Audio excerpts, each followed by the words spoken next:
കേരള സർവകലാശാല senate house ക്യാമ്പസിൽ അതിക്രമിച്ചു കയറി നിയമവിരുദ്ധമായി സമരപ്പന്തൽ കെട്ടി SFI. സമരപ്പന്തൽ പൊളിച്ചുമാറ്റി കർശന നടപടികൾ സ്വീകരിക്കാൻ രജിസ്ട്രാർക്ക് നിർദ്ദേശം നൽകി വൈസ് ചാൻസലർ. യൂണിവേഴ്സിറ്റി യൂണിയൻ തെരഞ്ഞെടുപ്പ് കഴിഞ്ഞിട്ടും യൂണിയൻ രൂപീകരിച്ച് വിജ്ഞാപനം പുറപ്പെടുവിച്ചിരിക്കുന്നത് VC തടഞ്ഞുവച്ചിരുന്നു.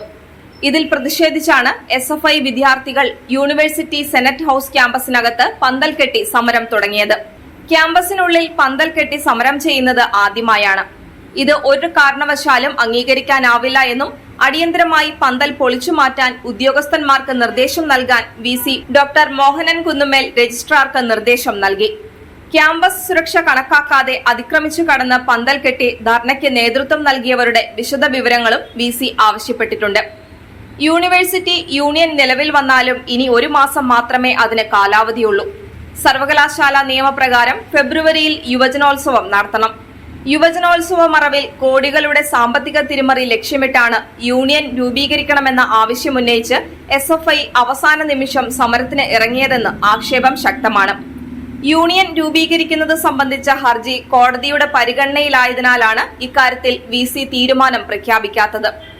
യൂണിയൻ തെരഞ്ഞെടുപ്പിനോടൊപ്പം സെനറ്റിലേക്കുള്ള വിദ്യാർത്ഥികളുടെ തെരഞ്ഞെടുപ്പ് നടന്നുവെങ്കിലും ബാലറ്റ് പേപ്പർ ഒരു വിഭാഗം വിദ്യാർത്ഥികൾ നശിപ്പിച്ചതിനെ തുടർന്ന് വോട്ടെണ്ണൽ പൂർത്തിയാക്കിയില്ല. യൂണിയൻ തെരഞ്ഞെടുപ്പ് കഴിഞ്ഞ് SFI വിജയിച്ചതായി റിട്ടേണിംഗ് ഓഫീസർ പ്രഖ്യാപിച്ചു. എന്നാൽ വിദ്യാർത്ഥികൾ തമ്മിലുള്ള ഏറ്റുമുട്ടലിൽ വോട്ടെണ്ണൽ രേഖകൾ നശിപ്പിക്കപ്പെട്ടിരുന്നു. തുടർന്ന് VC തെരഞ്ഞെടുപ്പ് വിജ്ഞാപനം പുറപ്പെടുവിക്കാൻ വിസമ്മതിച്ചു. ഇത് സംബന്ധിച്ച ഹർജിയാണ് ഹൈക്കോടതിയുടെ പരിഗണനയിലുള്ളത്. ഈ വർഷത്തെ യൂണിവേഴ്സിറ്റി യുവജനോത്സവം നടത്തുന്നതിന് മുൻപ് യൂണിയൻ നിലവിൽ വരണമെന്നതാണ് വിദ്യാർത്ഥി സംഘടനയുടെ ആവശ്യം. യുവജനോത്സവം എല്ലാ വർഷവും ഫെബ്രുവരിയിലാണ് നടത്തുന്നത്. കഴിഞ്ഞ വർഷം യുവജനോത്സവത്തിൽ മത്സര വിജയികളെ പ്രഖ്യാപിക്കുന്നത് സംബന്ധിച്ച സംഘടനത്തെയും പോലീസ് നടപടികളെയും തുടർന്ന് കണ്ണൂർ ജില്ലക്കാരനായ വിധികർത്താവായ നൃത്ത അധ്യാപകൻ ആത്മഹത്യ ചെയ്തിരുന്നു.